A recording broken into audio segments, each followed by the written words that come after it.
Olá, sejam bem-vindos a mais um episódio do Capivaras Trancadas. Eu sou Ricardo Almeida e este não é apenas mais um episódio, esse é um episódio muito especial porque esse é um dos primeiros episódios que a gente grava do Festival de Curtas Capivaras Trancadas. É uma iniciativa que eu já tinha comentado há um tempo atrás, quem acompanha o podcast sabe que eu tinha muita vontade de estar conversando e dialogando com produtores de audiovisual e, em principal, está disponibilizando diversas obras que são produzidas pelo Brasil.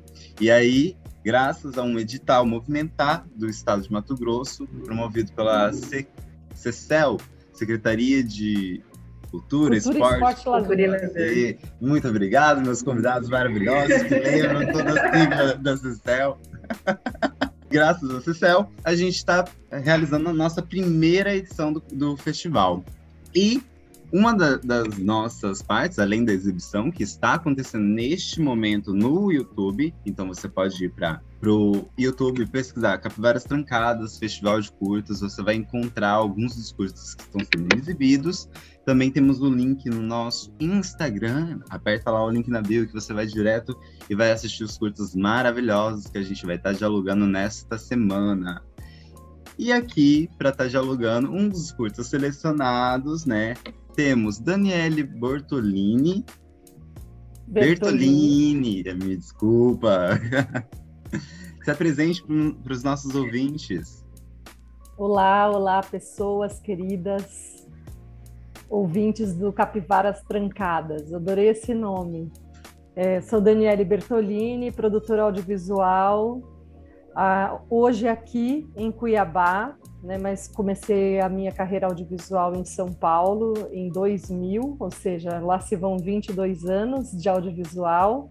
Uma sobrevivente, guerreira, batalhadora, dentro do audiovisual, além de produzir, dirigir, roteirizar, eu também sou curadora e diretora do Tudo Sobre Mulheres, Festival de Cinema Feminino, que acontece desde 2005 em Chapada dos Guimarães e agora em Cuiabá, acontecendo aqui.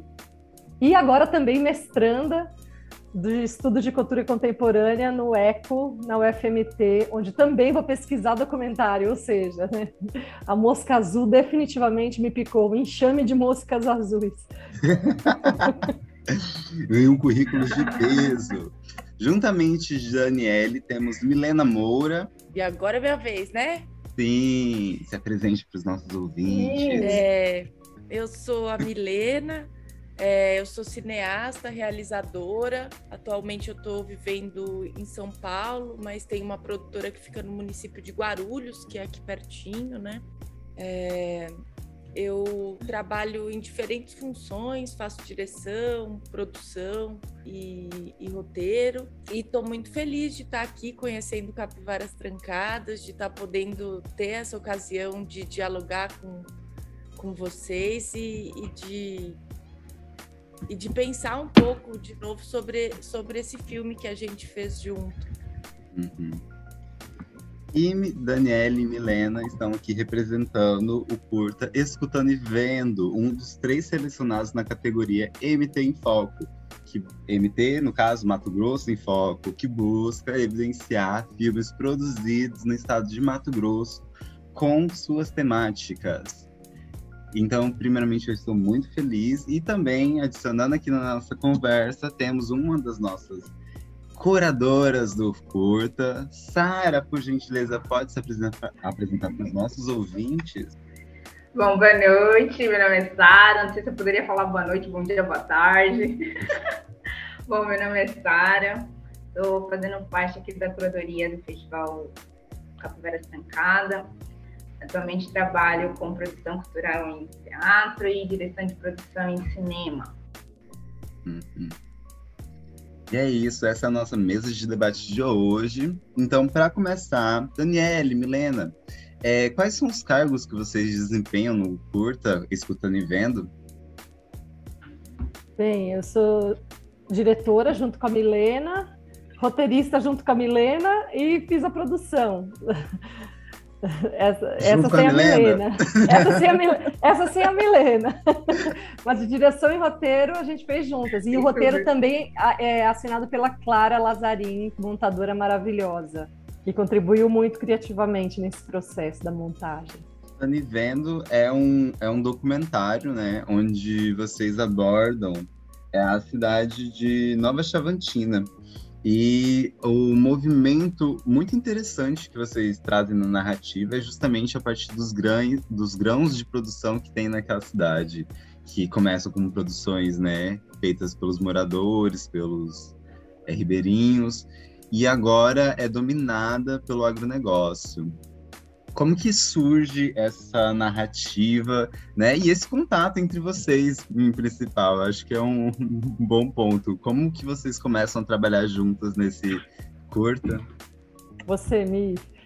Vou abrir alas. Eu conheci a Dani em 2019, num evento documentário que tem aqui em São Paulo, que chama DocSP. Nesse ano, eu estava participando do laboratório do DocSP com um projeto de longa-metragem que chama A Camponês e o Empresário. E depois do laboratório, eu participei também de um laboratório de impacto, de distribuição de impacto, que pensa a distribuição do filme de uma outra maneira, para além das maneiras mais convencionais, né? E foi ali que eu conheci a Dani. Esse projeto, A Camponês e o Empresário, ele é um projeto que surge de uma curiosidade minha de entender mais da cadeia da soja que une a China e o Brasil. Eu fiz o meu mestrado em direção de cinema na Academia de Cinema de Pequim e voltei para o Brasil em 2017. Então, desde da época que eu estava na China, eu comecei a ficar muito interessada em compreender qual era essa cadeia que ligava o Brasil e a China materialmente através da economia. Dentro dessa pesquisa surgiu, então, o projeto do Camponês e o Empresário, e surgiu essa necessidade, o desejo de ouvir mais e de conhecer mais da região. Nas pesquisas, então, que eu fui fazendo, eu conheci uma pesquisadora e que tem um trabalho que é fantástico, assim, incrível, que é a Roseli Sanches, que é a pesquisadora do filme. E nessa trajetória foi vendo o desejo de fazer coisas com essas mulheres incríveis que foram cruzando o meu caminho enquanto a gente estava fazendo essa pesquisa. Então eu conversei com a Dani, né, Dani? E falei, Dani, vamos pensar alguma coisa juntas, como que a gente poderia colaborar. E a Dani foi super receptiva e criativa, né? Então foi assim um pouco que surgiu. A Roseli mora no município de Nova Chavantina, e ela tem uma pesquisa que fala muito dos pioneiros e da diversidade. Eu não vou agora, eu peço até desculpas, mas a pesquisa da Roseli está disponível online, depois eu posso até ir atrás do link e mandar para vocês, talvez vocês quiserem colocar como na anexo, legenda, assim. A gente pode deixar como anexo aqui na legenda, para quem quiser ler o trabalho. E é muito interessante porque ela trouxe um elemento que é da diversidade de sujeitos e da vida que está em torno da cadeia da soja, né? A cadeia da soja e o agronegócio, e por conta do momento que a gente vive, de todos os impactos profundos que esse modelo econômico tem na vida das pessoas, né? É muitas vezes uma cadeia bastante polarizada e maniqueísta em alguns momentos. E a tese dela permitiu que romper esses estereótipos e entender os diferentes sujeitos humanos e as diferentes trajetórias, as diferentes migrações, os tempos que estavam em diálogo ali dentro dessa cadeia. E então a gente foi nascendo daí, assim, de uma pesquisa, do encontro de pessoas, de 3 mulheres que se juntaram para fazer um projeto juntas. e que encontraram na Dani e na Cumbaru uma ponta de lança, assim, para fazer a coisa acontecer também. Foi um desafio muito grande. É uma dúvida, assim, a nova, porque, assim, especificamente a Nova Chavantina, foi por causa da pesquisa que a Roseli já, por ser moradora da região, ou teve algo a mais, assim, que vocês pensaram, por que poderia ser a Nova Chavantina? Dentro de várias outras possibilidades dentro de cidades do estado do Mato Grosso. Afinal, soja no Mato Grosso é para todo lado. Para todo lado. Nova Chavantina até não seria mais, sei lá, Sorriso, né? Primavera. Mas era para ser querência, né, Mi? Era para ser querência. Quando a gente começou a pensar, a gente pensou em querência, você trouxe querência. E aí a gente tinha... Eu já tinha ido filmar... Em 2019, eu filmei em Marauatsed, um curta chamado Mulheres Chavante Coletoras de Semente, para uma ONG daqui de Cuiabá chamada OPAN, Operação Amazônia Nativa. E a gente ficou baseada em Nova Chavantina. A gente saiu de Cuiabá, a OPAN tem uma casa em Nova Chavantina. Aí de Nova Chavantina a gente seguiu viagem até Marauatsed, filmou Marauatsed e tal. E aí veio a pandemia nesse ínterim. Aliás, a gente conseguiu o recurso através da Aldir Blanc, que foi uma verba de pandemia. E a Milena tinha o contato da Roseli para a pesquisa, e eu tinha o contato da OPAN, que tinha uma casa em Nova Chavantina. E durante o processo de filmagem desse curta que eu fiz com as mulheres chavantes, eu tinha conhecido o Marcelo Okimoto, que faz a fotografia no nosso curta. Aí eu falei, cara, vamos fazer em Nova Chavantina porque a gente conhece as pessoas ali, a gente vai ter o apoio da OPAN, a gente vai ter uma casa, vamos ter, sabe, uma estrutura. Querência, tipo, não conhecia ninguém. E a pandemia também. E aí, nisso, começou essa dificuldade da pandemia, porque a gente tinha que filmar na época da colheita da soja, tinha o prazo da Aldir Blanc, que estava super curto, depois que ele foi estendido, mas a priori era para a gente entregar tudo até junho, então a gente tinha que filmar logo, e bem nessa época da colheita, Nova Chavantina estava com barreira sanitária, não podia entrar na cidade. Então foi aquele momento bem tenso da pandemia que a gente viveu, aquele momento tenso mesmo, sabe? E os próprios entrevistados também foi uma dificuldade, porque eram pessoas também mais idosas, que não queriam receber ninguém em casa para gravar entrevista. Então, a gente fez um malabarismo, assim, eu me inspirei naquele artista chinês, né? Como é que ele chama? Ai Weiwei, eu não sei falar o nome dele, que fez o Ai Weiwei, que fez um longa totalmente de forma remota. Aí eu falei, Mi, vamos embora nessa viagem, cara. A gente não vai pegar a estrada para ir até lá, Nova Chavantina, você vir de avião, não sei o que, era arriscado mesmo. Aí eu consegui alugar uma câmera em Barra do Garças, colocar num caminhão de mudança, e que foi entregar lá em Nova Chavantina, e o Marcelo e a Roseli a gente fez esse longa à distância, a gente dirigiu à distância.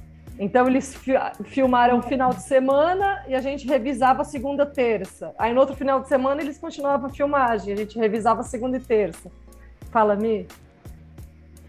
Uma questão sobre o porquê de Nova Chavantina, eu acho que definitivamente tem essa questão que a Dani colocou, né, que é da gente ter relações com pessoas locais e essas pessoas que têm uma relação dentro da comunidade.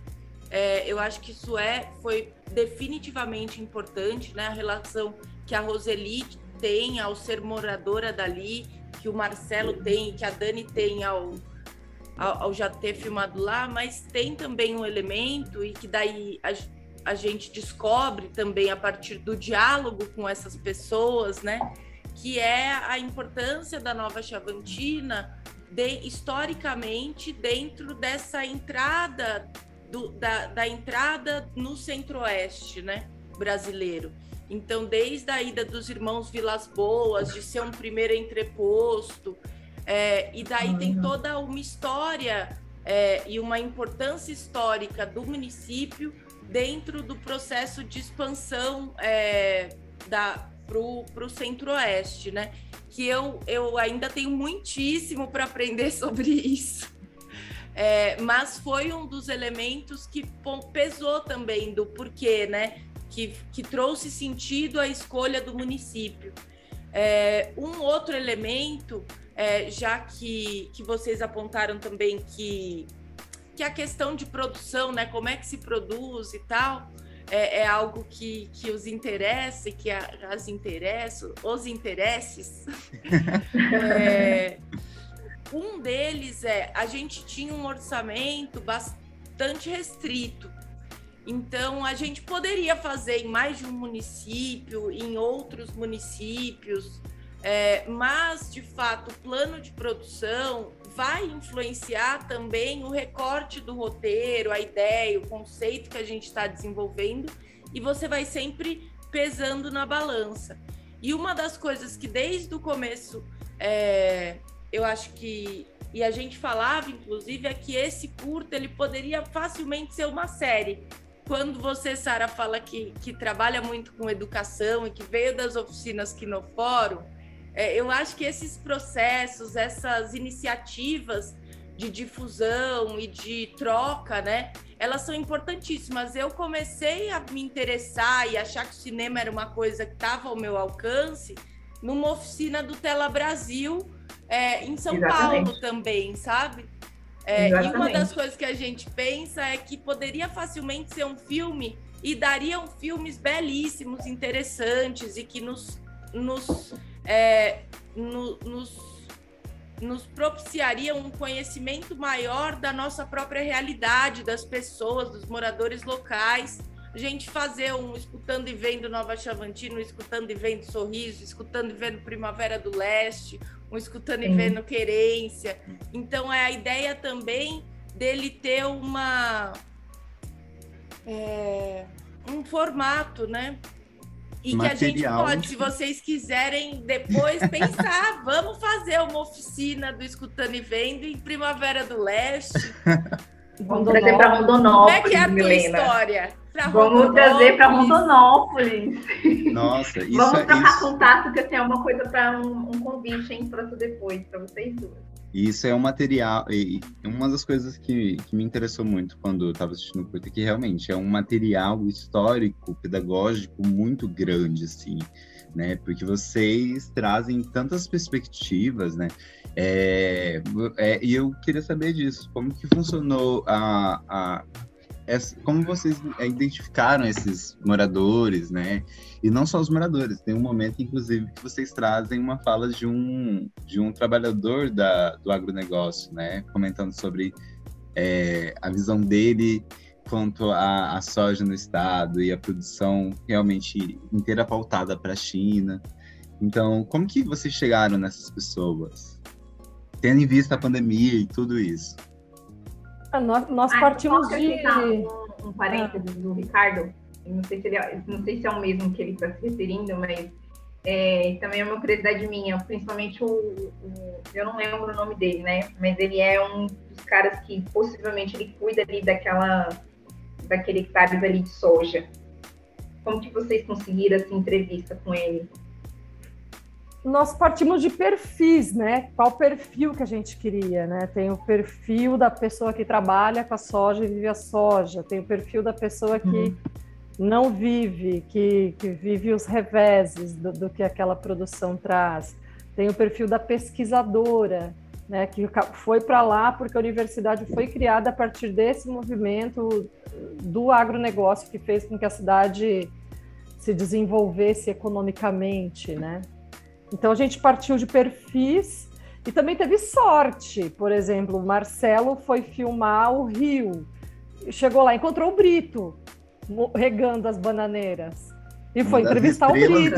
Curta, hein? Que é uma das estrelas, cara. O que deu o nome ao curta. Exatamente. Bacana, né? Então, e foi isso, assim, foi pesquisa e a vida que traz, né? Porque o documentário é isso também.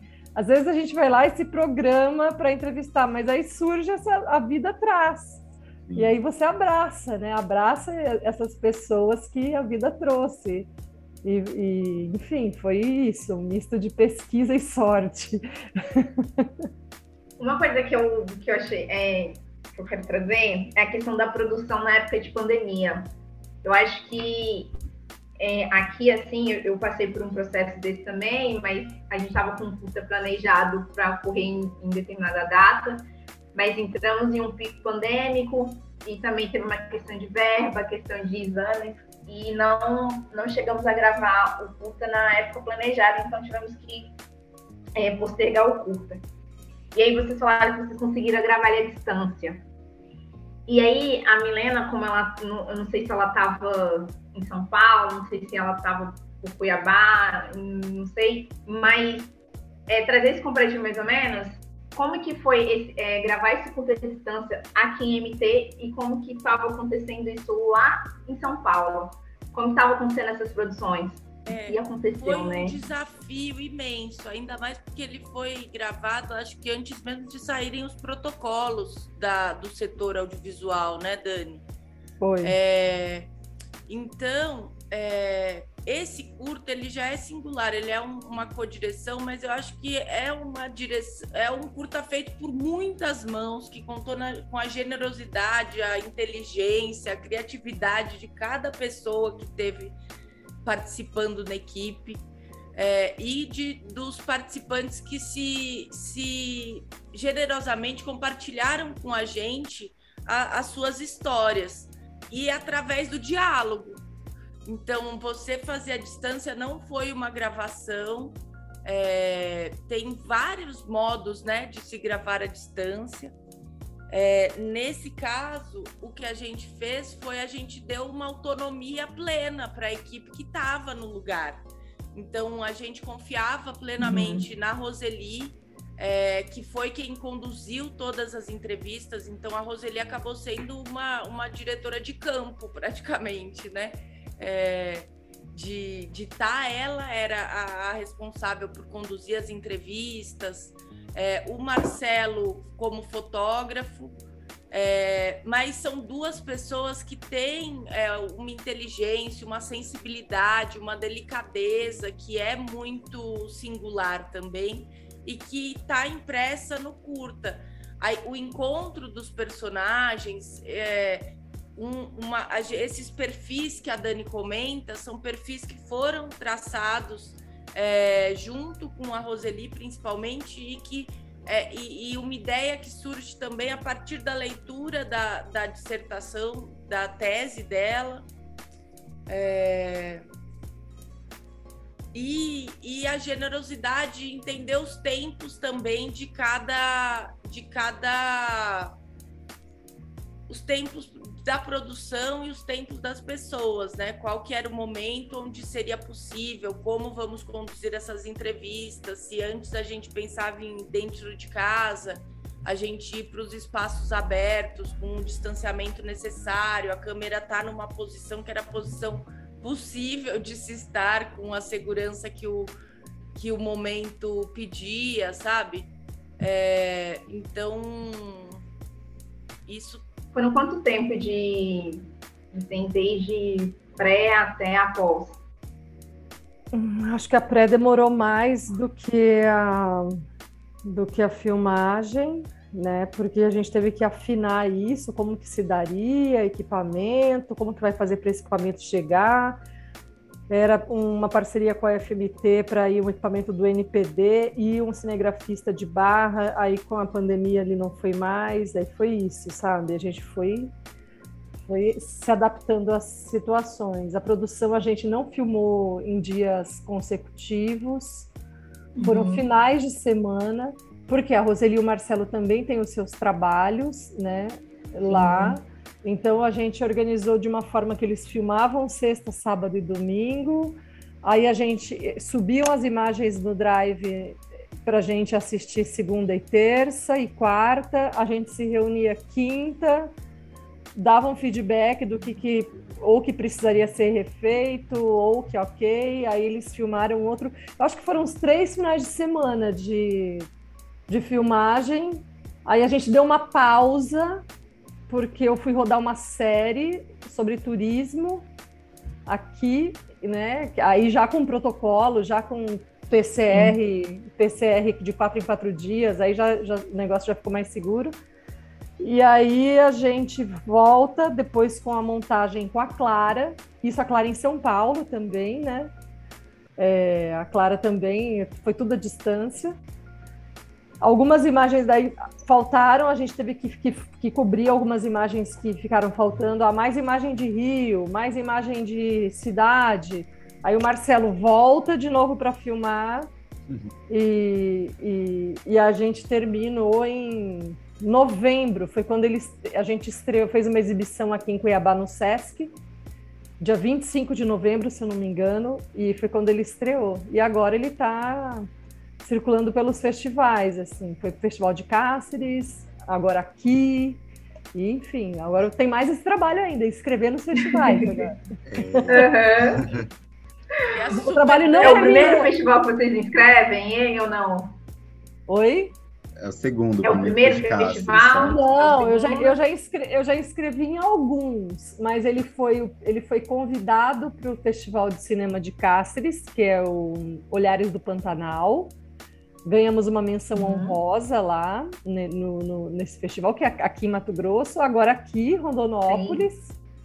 Né? E, enfim, vamos ver, esperar os próximos. Eu espero que rode bastante.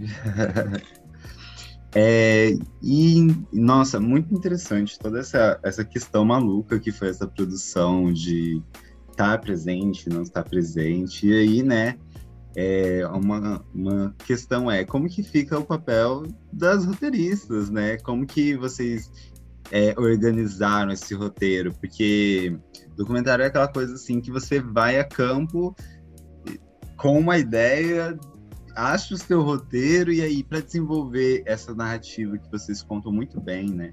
Eu acho que vocês colocam ótimos contrapontos entre principalmente quando vocês colocam os agricultores e os moradores da cidade. Tem pontos muito interessantes, né? E como que vocês construíram essa narrativa que esse curta traz? Queria só adicionar uma coisa que eu lembrei agora, que é da pergunta anterior. Você me desculpa que eu só tô fazendo a digressão aqui, você viu o trabalho que eu dou para essa equipe, né? Mas sim, na pesquisa de personagem, a gente fez, já que a gente tá num podcast, a gente participou de uma entrevista na rádio de Nova Chavantina, que foi incrível, que é a voz que vocês veem no início do filme, né? Alô, moradores de Nova Chavantina. Então é o Ézio, que foi também uma figura muito importante. Assim que ele ficou sabendo do filme, ele se tornou entusiasta e ajudou muito também no contato, na divulgação do projeto. Então também foi importante, sabe, a Rádio Resende FM. A Rádio Resende FM, para a gente entrar em contato e tá lá também. Claro que não sobrepuja o contato social dos pesquisadores, da Roseli e do Marcelo, né? Mas foi importantíssimo. Eu peço desculpas por essa digressão aqui, hein? Suave, sem problemas. Acontece, a gente vai e volta. Agora eu dei uma apagada, mas era como é que a gente chegou, como é que fica o roteiro, né? É um desafio, e eu acho que ter essa coisa de você confiar nas pessoas e ter a abertura para a escuta. Eu acho que a Dani viu esse sentido do escutando e vendo, né? Que para a Dani é muito marcado como sendo dos povos chavantes e a relação com o Rio das Mortes, e a fala do nosso último personagem. E para mim, o filme, é o que a gente está fazendo, a gente está escutando e vendo o tempo todo. E essa é a nossa disposição, e uma disposição que era compartilhada por todos da equipe.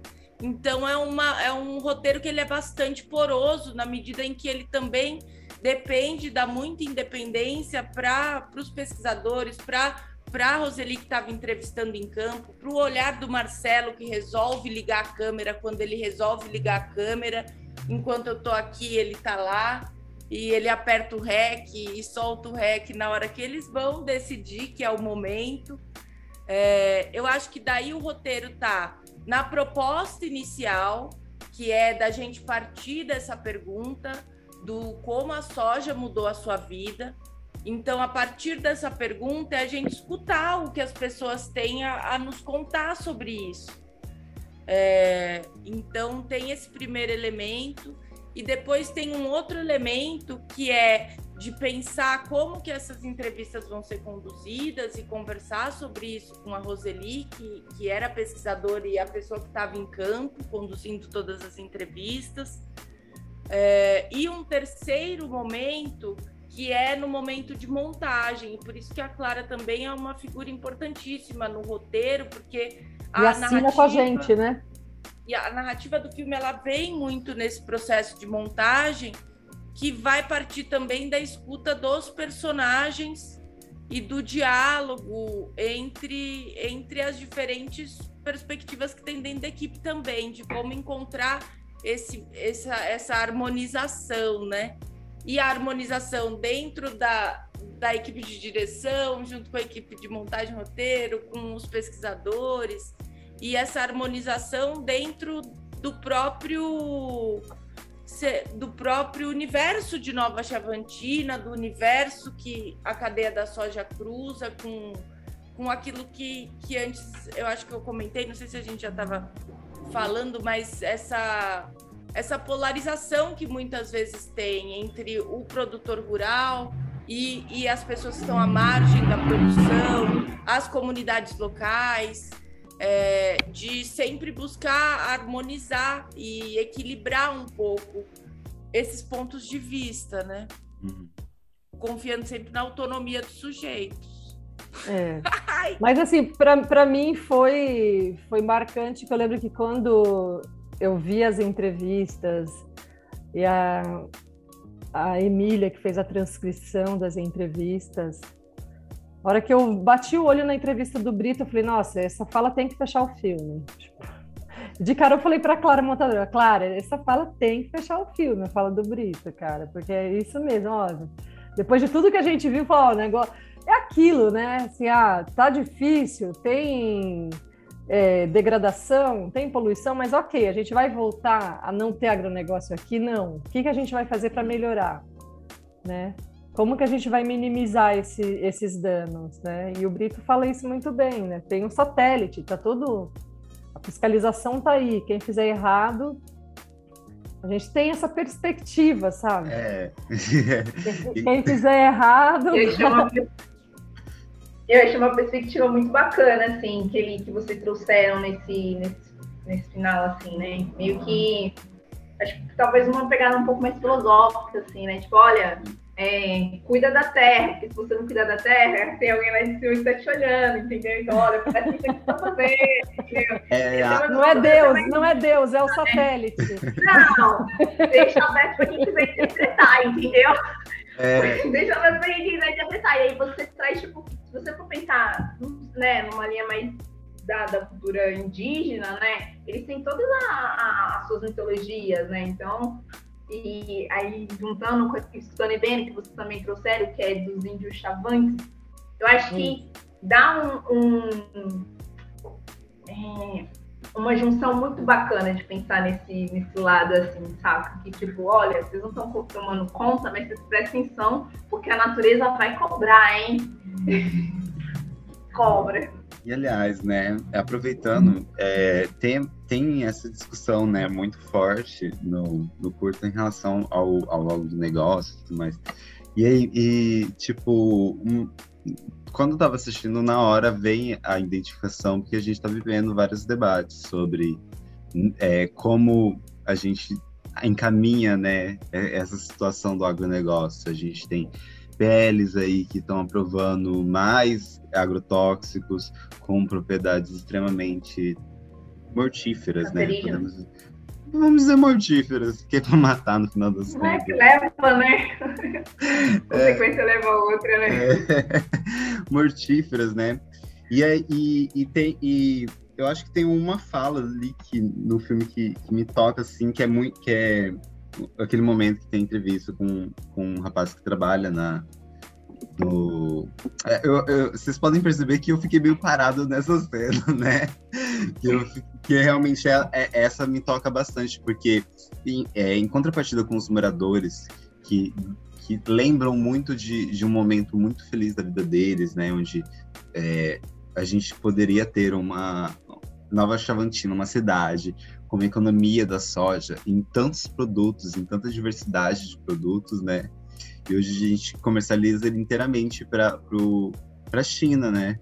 E aí tem uma fala que me pegou que é os jovens, quando viviam na fazenda, não tinham um sonho, agora eles têm sonho de pilotar um caminhão. Eu fiquei tipo assim, gente, é de uma audácia, às vezes, pensar que o cidadão não tinha um sonho antes de um grande comércio estar na cidade, né? E aí me remete justamente a, tipo, as falas dos moradores, que falam sobre como do cotidiano que tinham antes, né? As coisas que viviam e que aconteciam, os produtos que desenvolviam. E aí eu fiquei, quando essa fala acontece assim, pra mim, eu pauso assim e fico numa apoteose de momento. Oi? Como assim? Não, e esse sonho não vai durar muito, porque o 5G chegando nas fazendas, que já é uma realidade, Sim. Não precisa mais de motorista para os tratores e colheitadeiras. É uma pessoa numa sala controlando todas. Né? Uhum. Então não tem mais esse trabalho. Tenso. Eu acho que o Rico ele tocou num ponto que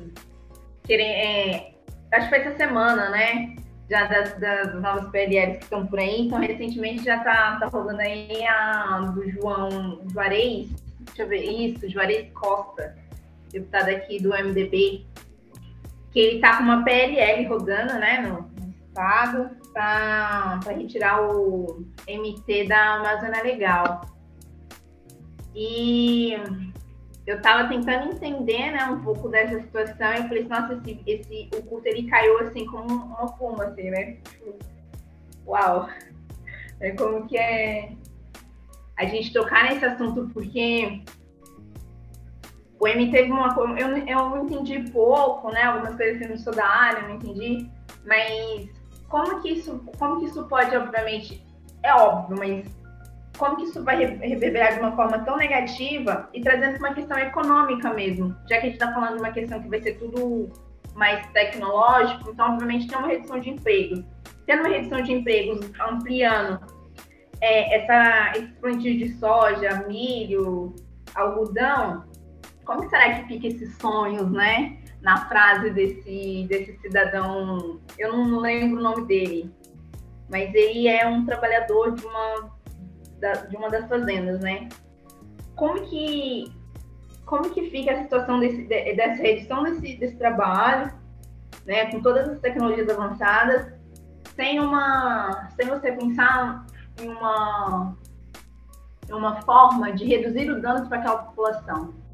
Porque eu vejo que tá pensando lucro pelo lucro, né? E uma das coisas que o pescador Hermínio, ele comentou, foi isso. Nossa, tem vários benefícios da soja, mas em contrapartida, a gente tem vários aviões pulverizantes aqui que vêm, traz esse veneno, tipo assim, uai, não tem, como que fica, não tem, os fazendeiros não são fiscalizados, e isso é na fala do Valtinho, né, do Walter, deixa eu ver, é isso mesmo. Isso, Valtinho. Arujo. Isso. Então fica muito assim, mais uma vez, mais uma demanda para o Estado, tratar disso, dessa solução que vocês, que geram possivelmente lucros e mais lucro para vocês, como que fica essa situação? E aí? Sim. É um nó que a gente está vivendo, que a gente precisa aprender a desatar, assim. Para mim foi surpreendente o como que a cadeia da soja ela é super complexa. Você entender a história de como é que ela foi chegando até lá, por que raios que o Brasil se tornou o maior produtor de soja do mundo, como que a gente passou a produzir tanto de um grão só em espaços tão grandes. com uma necessidade cada vez menor de mão de obra para fazer o manejo agrário, né, o manejo ambiental das culturas. Então, tem uma ligação muito grande com o modelo escolhido, né, para o desenvolvimento econômico do agronegócio, com o aumento do êxodo rural. E é uma discussão que tem diferentes fios. Esse filme, e acho que muitos outros ainda vão surgir, justamente do desejo e da necessidade da gente pensar essas questões, para que a gente consiga olhar para esse nó e entender quais são todos os fios que os compõem, sabe? Eu acho que o fundamental agora é que a gente consiga conversar para que a gente possa entender e escolher juntos que caminho a gente quer seguir. Porque, no final das contas, tem uma diversidade no território do Brasil como um todo e nos diversos territórios que compõem o Brasil, e que está totalmente permeado por essa cadeia, se não a cadeia da soja, outras cadeias, né? Por outro lado, você tem também um aumento da discussão de outras formas de produzir, né? Manejos agroflorestais, manejos orgânicos. Você tem, inclusive, grandes traders e grandes players da produção do agronegócio mais convencional que já estão investindo também em outras formas. Eu acho que é um desafio imenso, assim, e que a gente precisa cada vez mais olhar e compreender e juntos produzir conteúdos e produzir materiais que possam nos ajudar a compreender essas questões, esse universo, que infelizmente a gente ainda se desconecta muito, né? Da onde vem o que a gente come? Onde é que está o grão de soja? O grão de soja vai parar onde? Ele vai parar lá na China?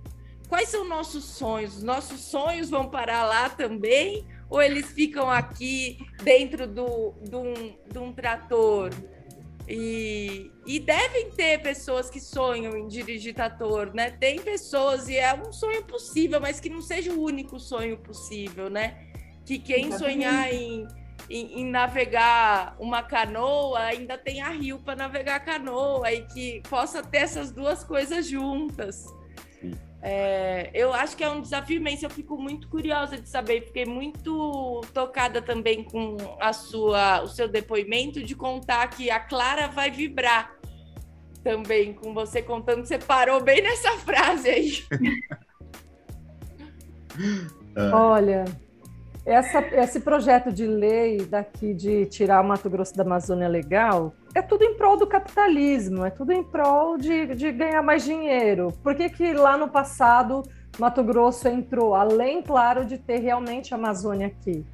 Porque a gente tinha aquele fundo da Sudan, que era um fundo do desenvolvimento da Amazônia e tal. Entramos para fazer parte dessa Amazônia Legal, com uma parte do nosso território, né, como dentro do bioma Amazônia, porque a gente ia conseguir recursos que foram desviados. Hoje a gente está querendo sair da Amazônia porque agora tem regras de limite de desmatamento. Então, agora é para poder desmatar mais, para poder fazer mais dinheiro, que vai para a mão de pouquíssimas pessoas aqui no estado. Né? Reduzir custos, sabe? Não tenho mais que preservar, não posso, porque... E também é um erro, porque, vamos considerar o quê? Que é cerrado, essa zona de transição? Então o cerrado pode desmatar, mas é no cerrado que estão as nascentes dos rios que vão formar os rios amazônicos. E o cerrado, ele também está com, se eu não me engano, acho que é 35% que tem que ser reservado do cerrado, né? Para os estados tinha que ser, da Amazônia Legal. Tá assim. Eu achei de uma audácia. Eu falei assim, mentira. Como assim? Se não tiver pressão. Século XXI. Entendeu? Aí eu fui pesquisar, falei, não, ele é empresário também, né? Falei, não, tem. Mas olha, como que a gente conseguiu? Agora a gente teve o Ato pela Terra lá em Brasília, capitaneado pelo Caetano Veloso, né? Sim. Foi um grande ato. É um bando de artistas indo lá cantar em Brasília? Não. esse ato já teve reflexos. A gente está tendo no STF hoje um julgamento de grandes ações como não existiu em nenhum momento no Brasil. Né? A questão da mineração nas terras indígenas, né? Tem toda uma série de processos no STF que agora, por conta da pressão do ato pela terra, eles vão ser julgados agora. Então a gente está nesse momento em que os contrapesos no Brasil, eles são super, ultra necessários. E a gente tem que botar pressão não no executivo, porque não vai adiantar a gente botar pressão no executivo agora, mas no legislativo e no judiciário, sim. A gente ainda tem chance de conseguir pressionar para conseguir segurar essa sanha destruidora, porque é uma sanha destruidora que agora é o momento, assim. Vamos minerar o máximo que a gente puder. O nosso governador é garimpeiro. Né? O governador de Mato Grosso é garimpeiro. Né? Ele é do ramo do setor de mineração. Vamos dourar um pouco a pílula. Mas cara, se a gente não ficar se a gente não ficar em cima e pressionar, sabe? É isso. As cidades do Médio Norte são cidades racistas, misóginas. Sinop, o prefeito de Sinop decretou uma lei onde é proibido qualquer manifestação de ideologia de gênero. Não se pode falar em feminismo, não se pode falar em LGBTQI+, não se pode falar, não pode citar, não pode nada. Aí o STF veio e já derrubou, é inconstitucional. Mas, assim, é isso. Acho que a pressão As pessoas hoje... que estão à frente da governança, né? Exatamente, cara. É bem... Quem está ali governando está à frente representando aquele estado, né? É bem problemático. Pelo simples fato da gente existir, da gente se manifestar, da gente se posicionar, da gente fazer um festival de cinema feminino no estado que mais mata população LGBT. Se o Brasil é o que mais mata no mundo e Mato Grosso é o que mais mata no Brasil, logo somos o estado que mais mata LGBTQI no mundo. Sim. Sabe? Então a gente está aqui a realidade é essa. Estamos nessa realidade. Então resistir, existir, nos posicionar, nos manifestar. Graças assim, a gente tem essa pressão, conseguimos aprovar com muita pressão a Lei Paulo Gustavo, a Lei Aldir Blanc II. Então, a gente vai ter cultura. Então, projetos como Capivaras Trancadas, assim, super importante que permaneçam, que vocês resistam, sabe? Porque é a cultura que está segurando essa onda, literalmente. A gente tá ali, cara, assim, segurando mesmo, sabe? Tá pesado, é um tsunami, mas a gente tá ali agarrada na árvore tentando. É sobre, né? E é sobre essas movimentações. Acho muito importante tudo isso que a gente pensa, que a gente tem colocado aqui nessa discussão, porque realmente a gente, é uma bandeira que eu tenho erguido bastante e que atualmente tem tomado a minha vida, tanto de forma acadêmica, quanto de forma cotidiana, até mesmo através do podcast, que o cinema é uma ferramenta de comunicação, né? E pensando nessa perspectiva que a gente aqui, né? Eu sei que Milena está em São Paulo, mas está falando de um curta produzido no Mato Grosso, então a gente somos cineastas aqui do interior, né? A gente está produzindo cinema no interior, né? Cineasta não tem CEP, né? Não. Exato. Então a gente está colocando essas perspectivas de combate realmente, né, de luta. A gente está combatendo através da arte. Então, enfim, eu vou continuar aqui rasgando elogios, né, em relação ao Escutando e Vendo, mas é de uma potência esse diálogo sobre economia e agronegócio no interior, né? É de uma potência muito grande. E como eu disse, ao meu ver, agora falando como uma pessoa, um estudante a licenciatura em História, isso numa sala de aula, saca? Isso para debater com jovens, tem uma potencialidade muito grande, né? E aí, né, eu acho que aqui, já muito próximo de finalizar nossa discussão, eu queria que a gente finalizasse realmente com que vocês finalizassem com uma fala, né, sobre esse poder do diálogo, do cinema, né? E até os públicos que vocês alcançam e têm alcançado com o curta. Eu sei que vocês fizeram alguns festivais apenas, né? Mas eu gostaria de ouvir de vocês, quais são as respostas que vocês andam tendo com o curta? Eu quero ter mais respostas. Talvez as dúvidas, né? Eu tô igual a Jade Picon, eu quero mais respostas do público. Talvez algumas perguntas. Quais são as perguntas que temos encontrado? Bem, agora a gente está nesse momento de inscrição em festivais, né? Estamos aqui felizes com vocês. A gente vai exibir lá em Nova Chavantina, está dentro do nosso planejamento, exibir em Nova Chavantina. E sim, Cinema na Praça.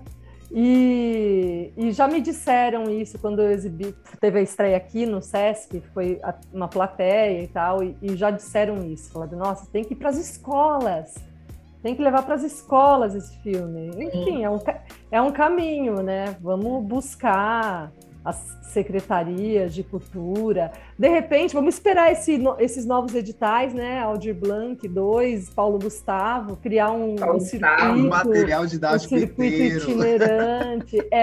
Sabe, criar um box aí com outras produções também que tratem da temática.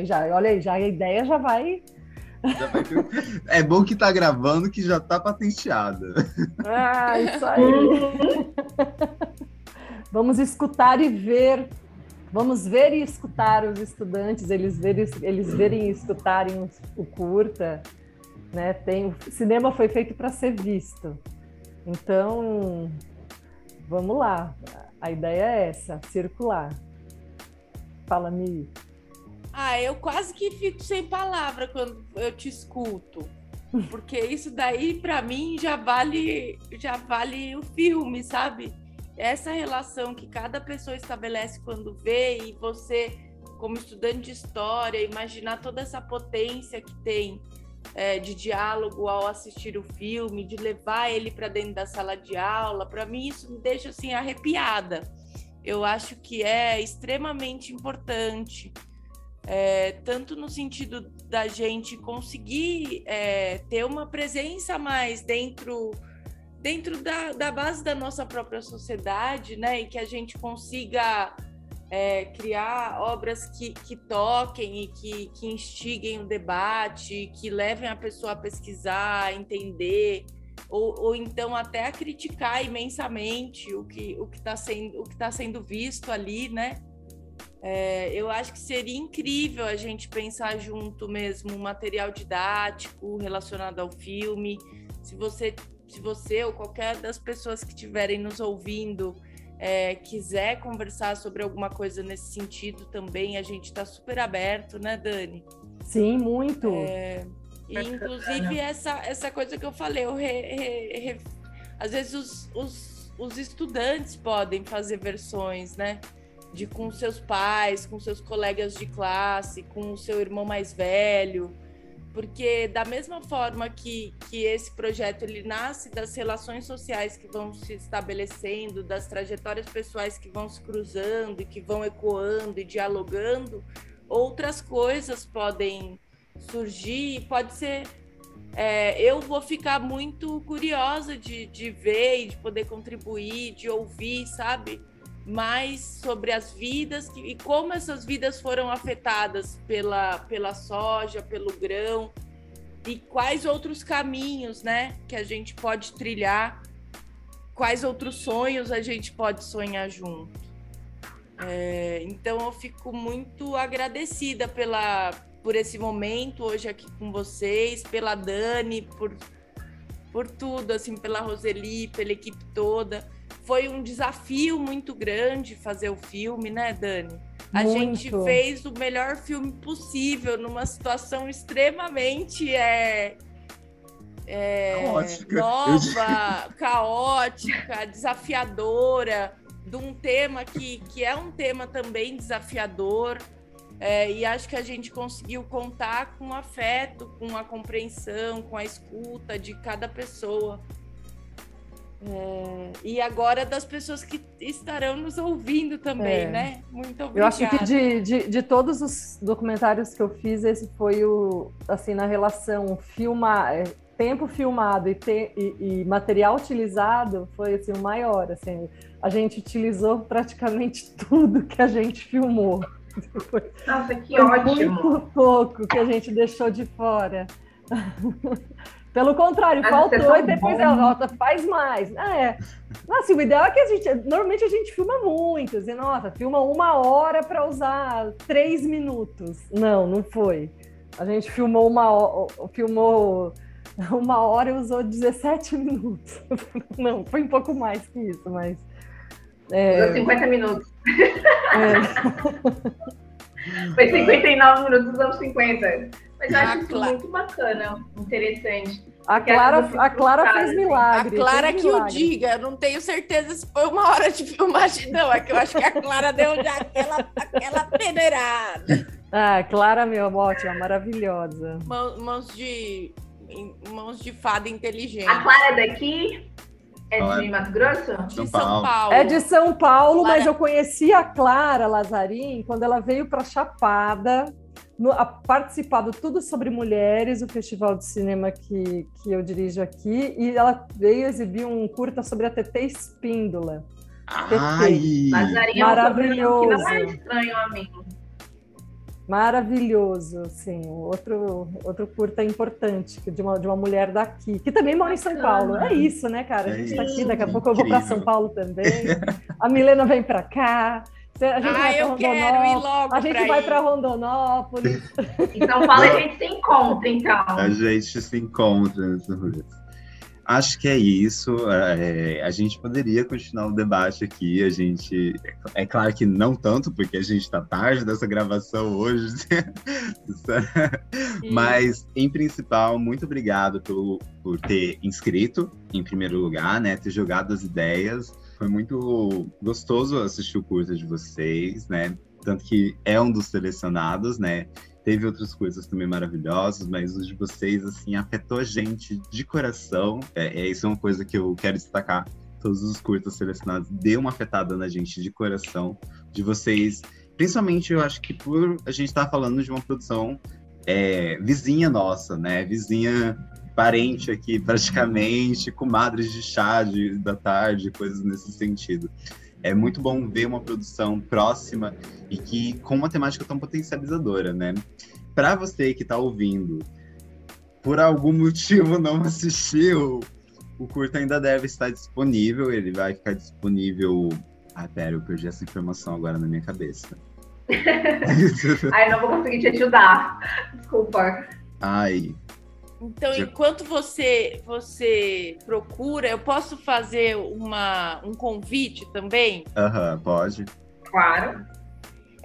No período que a gente estava desenvolvendo curta e realizando, dentro daquele outro projeto que é o A Camponesa e o Empresário, que contou com o apoio da Secretaria de Cultura e Economia Criativa aqui do Governo do Estado de São Paulo, eu fiz um podcast que se chama Grão, e que está disponível no Spotify. Então, se vocês quiserem conhecer e mergulhar também de uma outra perspectiva nesse universo da soja, vocês podem ir buscar esse podcast, que daí é muito mais também de entrevista, mas o que é a soja, de onde ela vem e para onde vamos com elas. E em breve a gente vai ter uma segunda temporada, mas é um podcast cujo nome surge junto, inclusive, com a ideação do curta, né, Dani? Que se chamava Grãos, e ao longo do processo a gente trocou para Escutando e Vendo. Então, para você que está ouvindo e não assistiu Escutando e Vendo, ele está disponível no nosso canal no YouTube. Você consegue os links na bio aqui, na descrição do episódio, ou no link da bio do @Capivaras Trancadas.